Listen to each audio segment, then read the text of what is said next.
यह एक electrical motor है। यह अभी तक खोजी गई सबसे महत्वपूर्ण डिवाइसों में से एक है। इन मोटरों का प्रयोग लगभग हर जगह होता है, जैसे पीने के पानी को पंप करने के लिए, लिफ्ट और क्रेन जैसी चीजों को बिजली देने के लिए, यहाँ तक कि परमाणु ऊर्जा संयंत्रों को ठंडा करने के लिए भी। इसलिए इस वीडियो में हम एक इंडक्शन मोटर को अंदर से देखेंगे और विस्तार से जानेंगे कि ये कैसे काम करती हैं। इंडक्शन मोटर कुछ ऐसी दिखती है।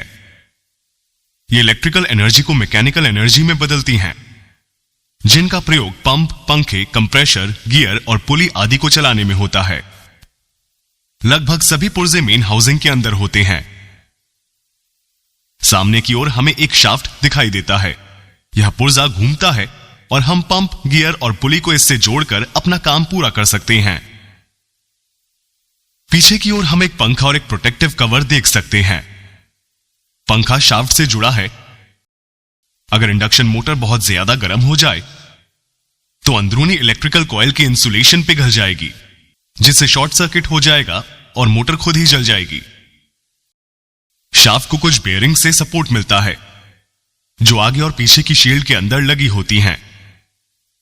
बियरिंग की मदद से शाफ्ट बिना कठिनाई के घूम सकता है और अपनी जगह बने रह सकता है। हाउसिंग के अंदर हमें एक स्टेटर मिलेगा। स्टेटर स्थित रहता है और घूमता नहीं है। इसमें कई सारे कॉपर वायर लगे होते हैं, जो आंतरिक परिधि में बने स्लॉट्स के बीच कॉइल की तरह लिपटे रहते हैं। कॉपर वायर पर विशेष प्रकार के एनिमल की परत चढ़ी होती है, जो वायरों को इलेक्ट्रिकल रूप से एक दूसरे से अलग रखती हैं। इसका मतलब यह हुआ कि इलेक्ट्रिसिटी को पूरे कॉइल से होकर प्रवाहित होना पड़ता है, नहीं तो इलेक्ट्रिसिटी सबसे छोटे पद से होकर जाएगी। ऐसा होना क्यों जरूरी है, इसके बारे में हम आपको वीडियो में आगे बताएंगे। यह एक 3 फेज वाली इंडक्शन मोटर है। तो हमारे पास स्टेटर के अंदर कॉइल के 3 अलग अलग सेट हैं। हर सेट का अंतिम सिरा इलेक्ट्रिकल टर्मिनल बॉक्स के अंदर लगे टर्मिनलों से जोड़ा जाएगा। इस वीडियो में आगे हम देखेंगे कि इन्हें कैसे जोड़ा जाता है। विद्युत आपूर्ति से जोड़े जाने पर स्टेटर एक घूमता हुआ विद्युत चुंबकीय क्षेत्र बनाता है। शाफ्ट से रोटर जोड़ा गया है। यहां पर स्क्विरल केज टाइप का रोटर है। इसे स्क्विरल केज इसलिए कहा जाता है क्योंकि यहां 2 सिरों वाली रिंग्स होती हैं, जिन्हें छड़ों से जोड़ा जाता है और ये साथ में घूमते हैं। स्क्विरल केज में कई लैमिनेटेड स्टील शीट्स लगी होती हैं। ये शीट्स छड़ों पर चुंबकीय क्षेत्र केंद्रित करने में मदद करती हैं।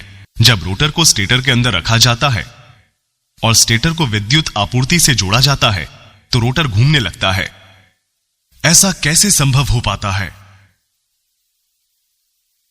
जब इलेक्ट्रिसिटी एक वायर से होकर गुजरती है, तो वायर के चारों ओर एक विद्युत चुंबकीय क्षेत्र बनता है। जैसे कि अगर हम चुंबक की 2 छड़ों को आसपास रख दें तो होगा, या तो वे एक दूसरे की ओर आकर्षित होंगे या दूर चले जाएंगे। हम एक चुंबक को दूसरे चुंबक को घुमाने के लिए भी इस्तेमाल कर सकते हैं, या फिर हम चुंबक के चारों तरफ के चुंबकीय क्षेत्र की तीव्रता को बदलकर चुंबक को घुमा सकते हैं। यदि हम चुंबकीय क्षेत्र में एक वायर लगा दें और उसमें से करंट प्रवाहित करें, तो वायर का चुंबकीय क्षेत्र स्थायी चुंबकों के साथ प्रतिक्रिया करेगा। चुंबकीय क्षेत्र और वायर में बल महसूस होगा। यह बल वायर को या तो ऊपर या फिर नीचे की ओर ले जाएगा, जो कि करंट की दिशा और चुंबकीय क्षेत्र की ध्रुवीयता पर निर्भर करता है। अगर हम वायर को एक कॉइल पर लपेट दें तो विद्युत चुंबकीय क्षेत्र अधिक मजबूत होता है। कॉइल स्थायी चुंबक की तरह ही एक उत्तरी और एक दक्षिणी ध्रुव बनाती है। हम वायरों के इस कॉइल को इंडक्टर कहते हैं। जब हम वायर से ऑल्टरनेटिंग करंट प्रवाहित करेंगे, तो इलेक्ट्रॉन लगातार आगे और पीछे की ओर अपनी दिशा बदलने लगेंगे। इस प्रकार चुंबकीय क्षेत्र हर बार फैलेगा और संकुचित होगा तथा हर बार चुंबक के ध्रुव बदल जाएंगे। जब हम पास ही में एक और पृथक की हुई कॉइल लगा देते हैं और सर्किट पूरा करते हैं, विद्युत चुंबकीय क्षेत्र दूसरी कॉइल में भी करंट भेजता है। हम 2 कॉइलों को साथ जोड़ सकते हैं और अधिक बड़ा चुंबकीय क्षेत्र बनाने के लिए एक दूसरे के सामने रख सकते हैं। अगर हम इस बड़े चुंबकीय क्षेत्र के अंदर वायर का बंद छल्ला लगा दें, तो हम इस छल्ले में करंट प्रवाहित कर देंगे। जैसा कि हम जानते हैं, जब हम किसी वायर में करंट प्रवाहित करते हैं तो वह चुंबकीय क्षेत्र बनाता है, और हम यह भी जानते हैं कि चुंबकीय क्षेत्र एक दूसरे को खींचते हैं और दूर भी ढकेलते हैं। तो वायर का छल्ला भी चुंबकीय क्षेत्र बनाएगा और यह बड़े चुंबकीय क्षेत्र पर प्रतिक्रिया भी करेगा। कॉइल के हर तरफ विपरीत बल का अनुभव होगा, जिसके कारण यह घूमने लगेगा। इस तरह समझें तो छल्ला हमारा रोटर है और कॉइलें स्टेटर हैं। हालांकि रोटर केवल तभी तक घूमेगा जब तक कि वह स्टेटर कॉइल के अनुरूप स्थिति में नहीं आ जाता। उसके बाद वह अटक जाएगा, क्योंकि कॉइल में प्रवाहित करंट की दिशा बदल जाएगी। इस स्थिति से बचने के लिए हमें स्टेटर में कॉइलों का एक और सेट लगाना होगा और हमें इसे दूसरे फेज से जोड़ना होगा। इस फेज में इलेक्ट्रॉनों का प्रवाह थोड़े अलग समय पर होता है, ताकि विद्युत चुंबकीय क्षेत्र की तीव्रता और ध्रुव अलग समय पर बदले। यह रोटर को घूमने के लिए मजबूर कर देगा। इंडक्शन मोटर के अंदर हमारे पास 3 पृथक कॉइल होते हैं, जिनका प्रयोग घूमने वाले चुंबकीय क्षेत्र को बनाने में किया जाता है। जब हम हर कॉइल में ऑल्टरनेटिंग करंट प्रवाहित करेंगे तो कॉइल विद्युत चुंबकीय क्षेत्र बनाएगा। इलेक्ट्रॉन्स की दिशा बदलने से तीव्रता और ध्रुव दोनों बदल जाएंगे। लेकिन अगर हम हर कॉइल को अलग अलग फेज से जोड़ दें, फिर इलेक्ट्रॉन हर कॉइल में अलग समय में दिशा बदलेंगे। इसका मतलब है कि चुंबकीय क्षेत्र के ध्रुवों और तीव्रता में बदलाव भी अलग समय पर होगा। इस चुंबकीय क्षेत्र के प्रसार के लिए हमें कॉइल के हर सेट को पिछले फेज से 120 डिग्री पर घुमाना होगा और फिर इन्हें स्टेटर से जोड़ना होगा। कॉइलों के बीच चुंबकीय क्षेत्र की तीव्रता और ध्रुव भिन्न होते हैं, जिनके संयोजन से घूमते हुए चुंबकीय क्षेत्र का प्रभाव उत्पन्न किया जा सकता है। हमने इस वीडियो में पहले देखा कि पास ही लगे दूसरे कॉइल में करंट भेजा जा सकता है। स्क्विरल केज में छड़े के हर सिरे शॉर्टेड हैं। इस तरह ये कई छल्ले या कॉइलें बनाती हैं।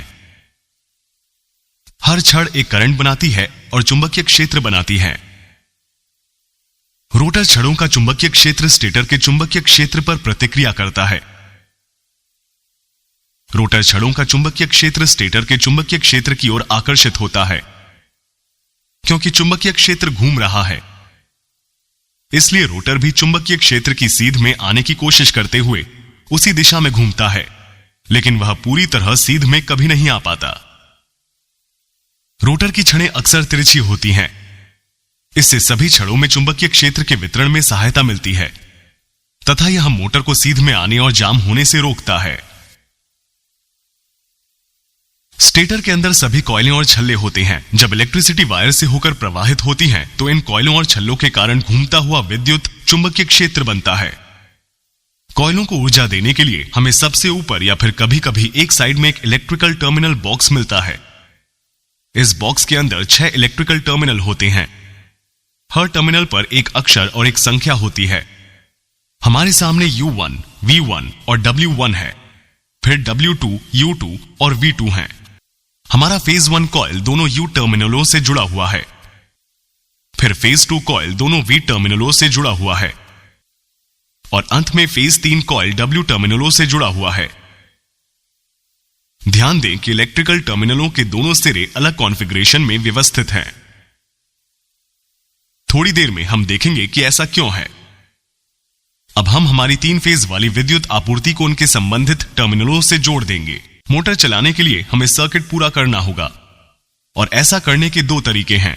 पहला तरीका है डेल्टा कॉन्फ़िगरेशन।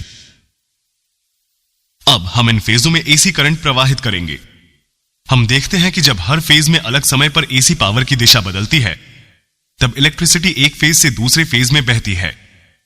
इसलिए हम टर्मिनल बॉक्स में टर्मिनलों को अलग अलग व्यवस्था में लगाते हैं, ताकि हम इलेक्ट्रॉन्स के हर बार दिशा बदलने पर आसानी से फेजों के बीच आसानी से इलेक्ट्रिसिटी के प्रवाह को बनाए रख सकें। टर्मिनलों को जोड़ने का दूसरा तरीका स्टार या वाई कॉन्फ़िगरेशन का प्रयोग करना है। इस तरीके में हम W2, U2 और V2 को केवल एक तरफ जोड़ते हैं। यह हमें स्टार या वाई के समतुल्य कनेक्शन देता है।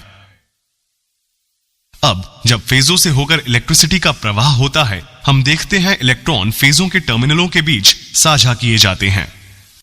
डिजाइन में अंतर होने के कारण स्टार और डेल्टा कॉन्फ़िगरेशन में प्रवाहित होने वाले करंट की मात्रा अलग अलग होती है और हम इस वीडियो के अंत में इससे जुड़ी गणना करने के बारे में जानेंगे। आइए स्टार और डेल्टा कॉन्फ़िगरेशन के बीच अंतर को समझते हैं। आइए मान लेते हैं कि हमारी एक मोटर डेल्टा से जोड़ी गई है जिसमें 400 वोल्ट की वोल्टेज आपूर्ति है। इसका मतलब है कि जब हम दो फेजों के बीच वोल्टेज मापने के लिए मल्टीमीटर का प्रयोग करते हैं तो हमें 400 वोल्ट की रीडिंग मिलेगी। इसे हम लाइन टू लाइन वोल्टेज कहते हैं। अब अगर हम कॉइल के दो सिरों के बीच माप करते हैं तो हमें फिर से 400 volt line to line voltage मिलती है। आइए मान लेते हैं कि हर कॉइल में एक प्रतिरोध या अवरोध है क्योंकि यह 20 ओम का अल्टरनेटिंग करंट है। इसका मतलब है कि हमें अब कॉइल में 20 एंपियर की रीडिंग मिलेगी।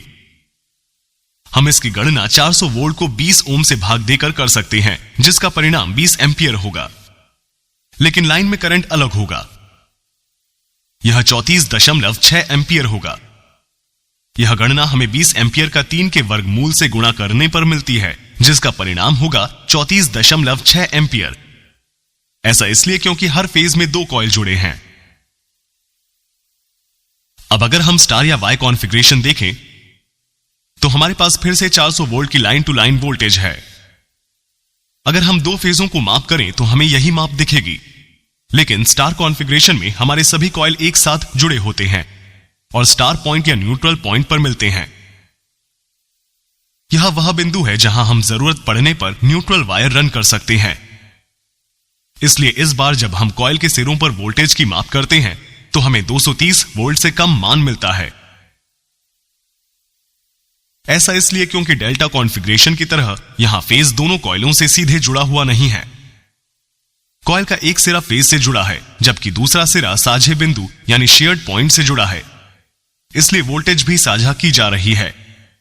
वोल्टेज कम है क्योंकि एक फेज हमेशा विपरीत चल रहा है। हम इसकी गणना 400 वोल्ट को 3 के वर्गमूल से विभाजित कर सकते हैं जिसका परिणाम 230 वोल्ट होगा। चूंकि वोल्टेज कम है तो करंट भी कम होगा। अगर इस कॉइल में 20 ओम का अवरोध हो, 230 वोल्ट को 20 एंपियर से विभाजित करें तो परिणाम 11.5 एंपियर होगा। इसलिए लाइन करंट भी 11.5 एंपियर होगा। इसलिए हम डेल्टा कॉन्फ़िगरेशन में देख सकते हैं कि कॉइल में दो फेजों के बीच पूरे 400 वोल्ट हैं, लेकिन स्टार कॉन्फ़िगरेशन में फेजों और न्यूट्रल पॉइंट के बीच केवल 230 वोल्ट ही होते हैं। इसलिए स्टार कॉन्फ़िगरेशन में डेल्टा कॉन्फ़िगरेशन की तुलना में कम वोल्टेज और कम करंट का प्रयोग होता है। ठीक है, तो इस वीडियो के लिए इतना ही, लेकिन आप इलेक्ट्रिकल इंजीनियरिंग के बारे में सीखना जारी रखें। स्क्रीन पर अभी दिखाई जा रही वीडियो देखें और अगले लेसन में मैं आपसे फिर मिलूंगा।